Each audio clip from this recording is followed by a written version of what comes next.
Elon Musk going head-to-head with President Trump, shareholders taking that in a bad way. Musk tweeting that Trump would have lost the election without his support.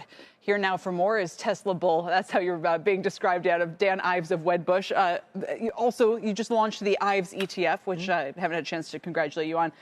But so let's talk about why Tesla shares are down so much on the spat between him and the president. I mean, there's a view that the battle here going on between Musk and Trump, that this is going to continue to sort of, increase. And what that ultimately does is that autonomous and the regulatory vision, does Trump now not start to play nice in the sandbox with Musk? I see. So it really comes down to a big piece here is saying, does this beef between Musk and Trump actually continue to increase? And then the positive things you expected from an autonomous perspective and regulatory, now that's off the table because of what's happening here. Right, so it's not so much about the EV mandate, which, as our last guest suggested, was always most likely to go away, and is, as Musk said, it's not even what he was, if we take him at his word, focused on in the bill. But you're saying, look, this is what people were worried about a couple months ago, that if Musk was too close to the administration, they would just do his bidding in terms of autonomous. And we had the video this week that was released of the pedestrian fatality,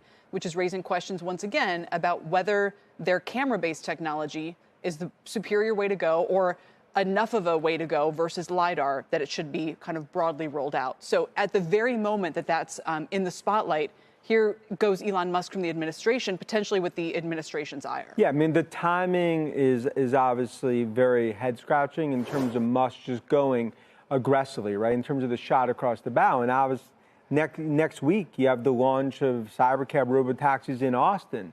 So look, friends fight.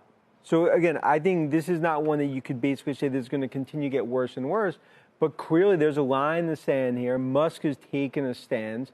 But I think the broader view, the reason Tesla stock's off the way it is, and I think overdone, is because the view that this means that Trump is not going to play nice when it comes to regulatory, autonomous, and a big part of the view that was going to be a huge positive. And I still believe it is for Musk and Tesla. Why do you not think there's an increase? Let's say the market today is only increasing the chance that the regulation is not as friendly as it was 5 days ago. Do you think that's worth 9% on the share price? No, I mean, I think this is a stock that, I mean, I could argue it could be down a little. And it's my view that, like, if you're a believer in autonomous, like we are in robotics, this is a $2 trillion market cap in terms of Tesla.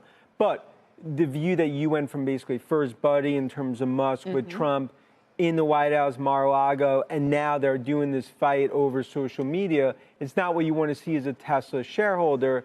And you saw with Trump, I think Trump's obviously a little taken aback that Musk has taken this much of a stance.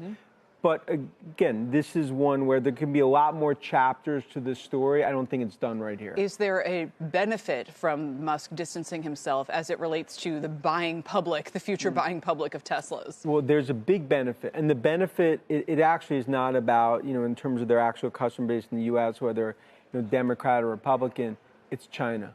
Because Musk knows China's the hearts and lungs, not just when it comes to autonomous, when it comes to demand story.